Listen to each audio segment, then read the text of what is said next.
Il fait encore nuit. Les 80 Roms qui vivent ici attendent l'arrivée des forces de l'ordre. Ils vont être évacués, puis relogés dans des hôtels de manière temporaire. Pour les associations, on déplace simplement le problème.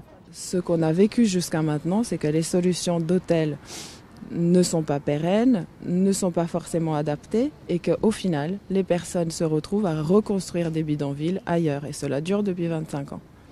Il y a ici des problèmes d'insalubrité, mais aussi d'insécurité avec des risques d'incendie et des conditions sanitaires préoccupantes.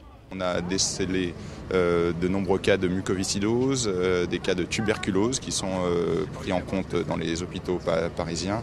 Et donc, pour éviter qu'une épidémie prenne place, il fallait intervenir rapidement. Mais si cette expulsion a lieu, c'est en fait parce que la justice s'est prononcée 2 fois en ce sens. Car ce terrain est privé, il appartient à la SNCF qui veut le récupérer. Les Roms résidaient ici depuis plusieurs mois, dans ces cabanes alignées le long de la ligne de chemin de fer. Combien de temps ?